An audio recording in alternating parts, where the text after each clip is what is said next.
For dinner today, it is bruschetta chicken. This simple one-pot chicken meal is bright, it's very flavorful, and it's pretty simple to make. Our ingredients include basil, fresh garlic, salt and pepper to taste, Italian seasoning, red wine vinegar, mozzarella, as well as chicken thighs. I have about 6 here, and I used a variety of tomatoes, but you can use any type of cherry tomato that you like. In a large plastic bag, I've added my fresh garlic. I've chopped about 2 cloves, and then I'm adding 3 tablespoons of olive oil and 3 tablespoons of red wine vinegar to the bag. I'm also going to go ahead and season the chicken with nature's seasoned salt. Next, I'm going to go ahead, just before I'm ready to cook my chicken, I'm going to go ahead and make my bruschetta marinade as well. So that's the 2 tablespoons of olive oil, and then the 2 tablespoons of red wine vinegar. I'm adding salt and pepper to taste. And then I am also grating in 2 cloves of garlic.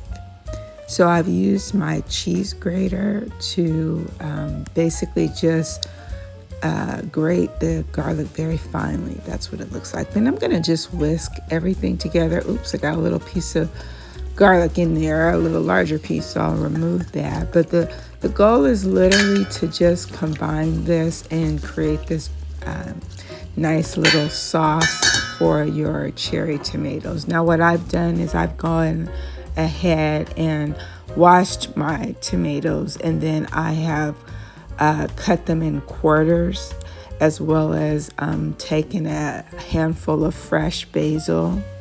I've set that aside while I go ahead and prepare my chicken.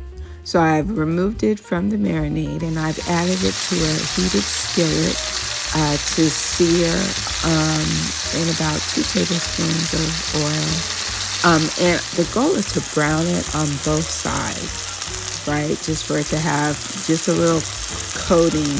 And then I've covered it so that it will soften the chicken as well.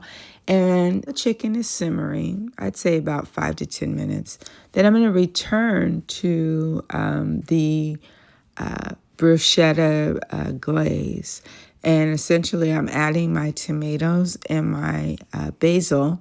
I'm leaving a little bit of basil out for garnish, but I'm adding the tomato and basil so that I can just mix that well and then pour over the chicken when it's time. So next, the chicken has cooled down. I'm taking about a half a cup of mozzarella cheese. Should be low moisture, and then I'm just sprinkling it over the chicken, and then I'm adding the bruschetta, the tomato bruschetta, to the cheese just before it's melted, because it'll melt from the heat of the skillet, and it's ready to serve. And that, my friends, is bruschetta chicken. It is very good. I highly recommend it.